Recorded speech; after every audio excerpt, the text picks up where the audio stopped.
साथियों नमस्कार, आपका स्वागत है आपके अपने YouTube चैनल अमित कुमार तेवतिया पर।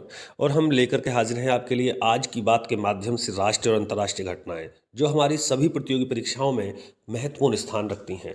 लेकिन किसी तकनीकी खराबी के कारण हम आप तक 10 तारीख और 11 तारीख का जो करंट अफेयर्स है वो नहीं पहुंचा पाए हैं।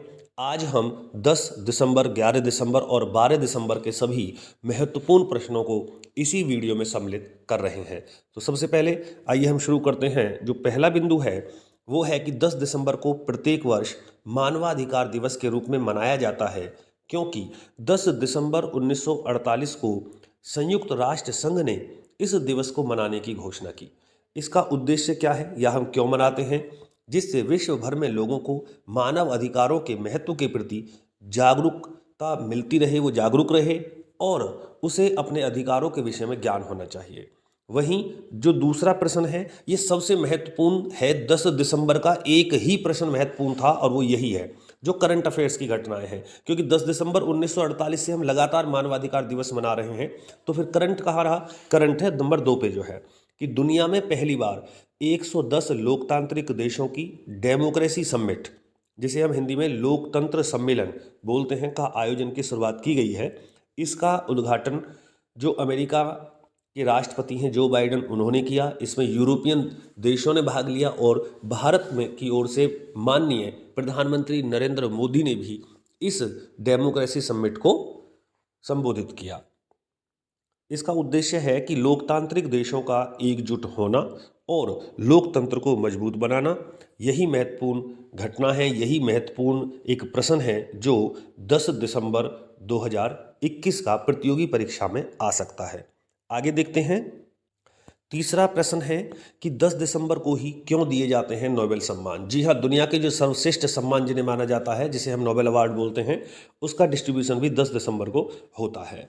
तो इसका कारण ये है कि जो डायनामाइट का आविष्कार करने वाले स्वीडन के वैज्ञानिक रहे हैं अल्फ्रेड नोबेल, इनकी वसीयत के आधार पर उन्हीं की संपत्ति से 1901 में पहली बार नोबेल सम्मान पुरस्कार दिए गए थे।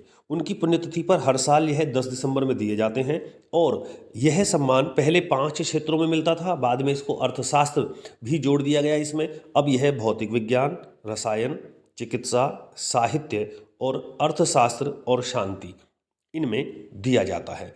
एक 10 दिसंबर का ये महत्वपूर्ण प्रश्न है जो लगातार पेपरों में बना रहता है। साथियों, यदि हम बात करें 11 दिसंबर 2021 की, तो यह प्रतियोगी परीक्षाओं की दृष्टि से महत्वपूर्ण दिन रहा है, क्योंकि इसमें काफ़ी ऐसे क्वेश्चन हैं जो इम्पोर्टेंट है आने वाली परीक्षाओं के लिए। जैसे कि सबसे पहला क्वेश्चन हम देख लेते हैं। भारतीय वास्तुकार बालकृष्ण दोषी को रॉयल गोल्ड मेडल 2020 का यह सम्मान दिया गया है।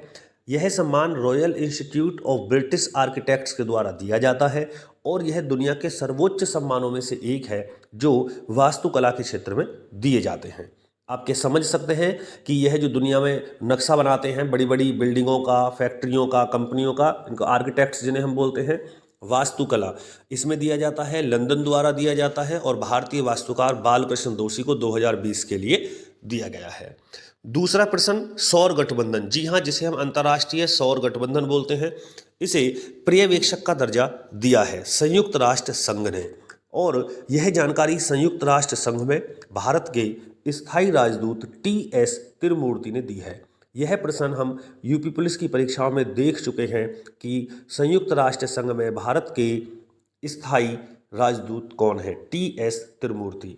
अगर हम तीसरे प्रश्न की बात करें कि दुबई में आयोजित फिडे विश्व शतरंज चैंपियनशिप में विश्व चैंपियन कौन बना है? तो ये हैं मास्टर मैग्नस कार्लसन। ये नॉर्वे के शतरंज खिलाड़ी हैं और ये ही कार्लसन ही इसमें इस बार विश्व चैंपियन बने हैं शतरंज में। चौथा प्रश्न 11 दिसंबर 2021 का रहा कि ताशकंद जो उज्बेकिस्तान की राजधानी है, इसमें राष्ट्रमंडल चैंपियनशिप चल रही है और स्वर्ण पदक जीतने वाले जो भारत के युवा भारोत्तोलक हैं उनका नाम है जेरेमी लालरेनुंगा। यह महत्वपूर्ण प्रश्न है, आप इसको ऐसे ही ना लें कि राष्ट्रमंडल में कौन है जो चैंपियन बना है भारोत्तोलन में। तो जेरेमी लालरेनुंगा भारत की ओर से स्वर्ण पदक जीतने वाले खिलाड़ी हैं राष्ट्रमंडल चैंपियनशिप में। साथियों 11 दिसंबर 2021 का एक प्रश्न और है अभी कि 1946 में आज के दिन ही संयुक्त राष्ट्र बाल कोष, जिसे हम यूनिसेफ बोलते हैं, इसकी स्थापना की गई थी। इसका जो उद्देश्य है वो उस समय जब स्थापना हुई, द्वितीय विश्व युद्ध में तबाह हुए राष्ट्रों के बच्चों को भोजन एवं स्वास्थ्य सेवाएं उपलब्ध कराना था। जब यह सफल हुआ तो इसके बाद अब यह दुनिया भर के बच्चों के अधिकारों की रक्षा के लिए काम कर रहा है। यूनिसेफ आप सबने सुना होगा, बच्चों के लिए काम करने वाली संस्था है और यूएनओ का महत्वपूर्ण अंग है। 11 दिसंबर 2021 की यह महत्वपूर्ण जानकारी है। आइए बात करते हैं 12 दिसंबर 2021 के विषय में। पहला बिंदु बहुत महत्वपूर्ण है। मानवाधिकार उल्लंघन पर अमेरिका ने दुनिया के देशों के कई प्रतिष्ठानों अर्थात कंपनियों को बंद कर दिया है या उन पर अपने यहाँ प्रतिबंध लगा दिया है। ये देश हैं चीन, म्यांमार और उत्तर कोरिया। इनके महत्वपूर्ण प्रतिष्ठान जो व्यापार करते थे अमेरिका से, अमेरिका ने इनको अपने यहाँ बंद कर दिया है। अगर हम बात करें दूसरे प्रश्न की, तो भूटान देश, भाई भूटान का जो नरेश है राजा है, लेकिन प्रधानमंत्री या राष्ट्रपति तो वहाँ नहीं होता है। तो भूटान देश के 600 वर्ग किलोमीटर ज़मीन पर कब्जा करके उस पर अपना गांव बसा दिया। यह काम किया है चीन ने। और चीन अब आगे विवादित तो रही है ही, हमेशा विवादित रहा है, लेकिन अब जो है अनीति ज़्यादा हो रही है। अगर हम बात करें प्रश्न संख्या 3 की, कि भारतीय मूल के गौतम राघवन को नई जिम्मेदारी सौंपी गई है। पहले तो पुरानी जिम्मेदारी हमें नहीं पता, तो मैं आपको बता दूंगा कि यह अब तक राजनीतिक सलाहकार के पद पर थे राष्ट्रपति जो बाइडेन के, और अब नई जिम्मेदारी ये है कि अब ये एक उसमें राष्ट्रपति भवन में, जिसे हम व्हाइट हाउस बोलते हैं अमेरिका के अंदर, उसमें नए पद पर पहुंचे हैं, जहां इन्हें समस्त राष्ट्रपति भवन के, जैसे हमारे यहाँ पीएमओ प्राइम मिनिस्टर ऑफिस होता है, ऐसे वहां प्रेसिडेंटियल ऑफिस है, उसका कार्य संभालेंगे। अगर हम बात करें 4 की, तो यूक्रेन के समर्थन में G7 कंट्रीज देशों ने संयुक्त मोर्चा बनाकर उसकी सहायता का ऐलान किया है। किससे ऐलान किया है, उसको क्या परेशानी है? यूक्रेन को रूस परेशान कर रहा है। रूस ने अपनी तमाम सेना यूक्रेन के बॉर्डर पे लगा रखी है और यूक्रेन के विषय में रूस चाहता है कि वह नाटो का सदस्य ना बने। ऐसे में G7 देशों का सम्मेलन चल रहा था। अभी 2 दिवसीय सम्मेलन ब्रिटेन के लिवरपूल में, यहाँ आप देख रहे होंगे जो ये लिख दिया है। और America, Canada, Britain, France, Germany, Japan और इटली, ये 7 कंट्री ऐसे हैं जो G7 के मेंबर हैं। इनके विदेश मंत्री सब इकट्ठा हुए हैं ब्रिटेन के लिवरपूल में, और ये अपने जो सभी सहयोग की वार्ता तो कर ही रहे हैं कि हमें किस प्रकार से विकास करना है, एक दूसरे का साथ देना है, चाहे वो व्यापार क्षेत्र हो, हिंद प्रशांति महासागर क्षेत्र हो, लेकिन यूक्रेन की सहायता के लिए भी इन्होंने संयुक्त मोर्चा बना लिया है। 12 दिसंबर 2021 का 5वां प्रश्न बहुत महत्वपूर्ण है कि भारत ने रक्षा क्षेत्र में 2 सफल परीक्षण कर 2 उपलब्धियां हासिल करनी है। जी हाँ, इसमें DRDO और जो हमारी वायुसेना है, इसकी महत्वपूर्ण एक पहल रही है स्वदेशी stand of anti tank missile. ये दोनों का संयुक्त एक अभियान था जिसमें इन्होंने इसका सफल परीक्षण किया है। और वहीं जो पिनाक मिसाइल है हमारी, इसका हम पहले परीक्षण कर चुके हैं, लेकिन इसका जो अब नया वर्जन आया है, इसको हाई अपग्रेड कर दिया गया है। इसका भी सफल परीक्षण भारत के रक्षा क्षेत्र में किया गया है। छठा बिंदु, यदि हम देखें कि भारत की सकल घरेलू उत्पाद, जिसे हम GDP ग्रॉस डोमेस्टिक प्रोडक्ट बोलते हैं, में कृषि का योगदान 2020 बिल्कुल नए आंकड़े के अनुसार 19.9% रहा है। यह पहले 17 समथिंग था, यानी कि बढ़ा है।